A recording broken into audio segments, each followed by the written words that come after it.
I'm Luke Summerhays, and I love Carnivine.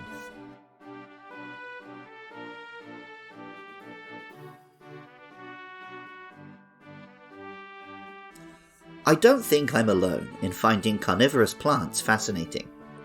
Reading The Day of the Triffids when I was young was a formative experience for me, and I also remember seeing The Little Shop of Horrors pretty young. Any form of moving plants, from those man-eaters to the benevolent Ents of Lord of the Rings, seems like the stuff of fantasy and science fiction, yet they're real. I had a Venus flytrap on my desk as a kid, and thanks to Mario, Zelda, and of course Pokémon, I've learned about more and more kinds of carnivorous plants as I've grown older. I've also learned to appreciate that all plants are alive, not just academically, but in an appreciable way.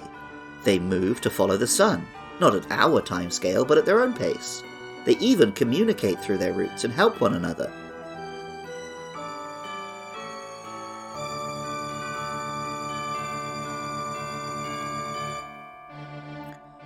Carnivine is the latest carnivorous plant from Pokémon, and one that's quite special for me.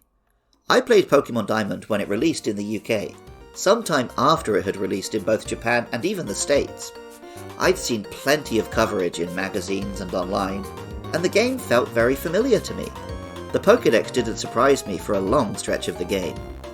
Then, in the Great Marsh, suddenly it appeared. This thing. A terrifying, toothy mouth above a writhing tangle of vines. It looked pretty monstrous, like it could appear in a much more grounded fantasy than Pokémon. Yet as I continued to look at it, it also kind of had a goofy charm. The surprise of this Pokémon's appearance really got me, and took me back to the early Game Boy days, where every encounter felt like it could be a new Pokémon, like it could be anything. Since then, I've avoided pre-release coverage of Pokémon games as much as I can. Carnivine's Pokédex entries all reflect features of various real-world carnivorous plants. Pokémon Diamond tells us, "It attracts prey with its sweet-smelling saliva, then chomps down. It takes a whole day to eat prey." And Pokémon Pearl tells us, "Hanging from branches using its tentacles, it looks like a plant. It awaits prey, mouth wide open." And Pokémon Platinum tells us, "It binds itself to trees in marshes. It attracts prey with its sweet-smelling drool, and gulps them down." Many of these facts are true to real-life plants, though no one plant has all of these features. The Venus flytrap is obviously the visual focal point for Carnivine's face, but the sweet smell and attaching itself to other trees are from other plants. Legends Arceus is a little less biology lesson and a little more terrifying fantasy monster, telling us, "Though this is a plant Pokemon, it has a gluttonous and unruly temperament. Carnivine attacks its prey with its cavernous maw wide open."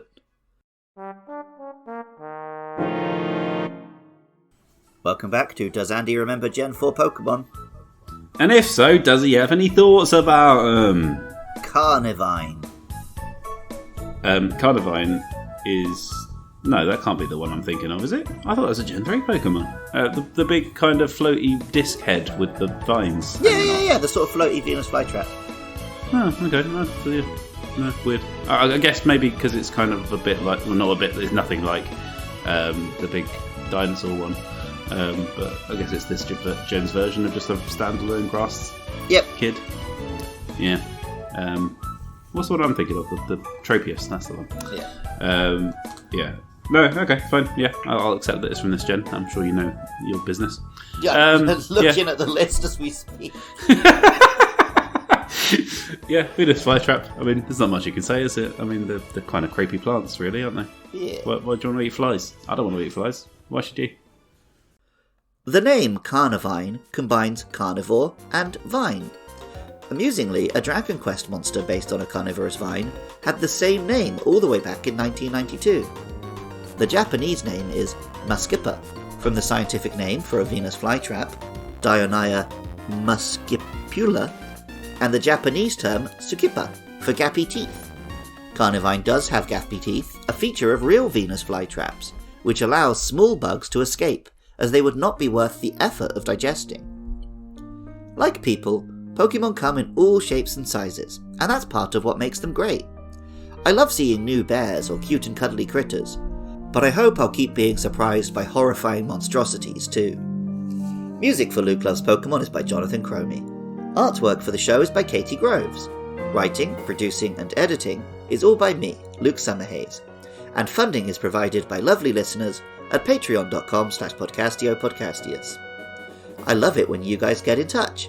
Hit me up on Twitter or Facebook at LukeLovesPKMN and let me know your thoughts about our next monsters, Finian and Snova, or share your love for any Pokemon. Also, join me on Friday nights from 8 PM UK time at twitch.tv/LukeLovesPKMN for my streams. Even if you don't feel like doing any of that, thank you so much just for listening. I love Carnivine, and remember, I love you too.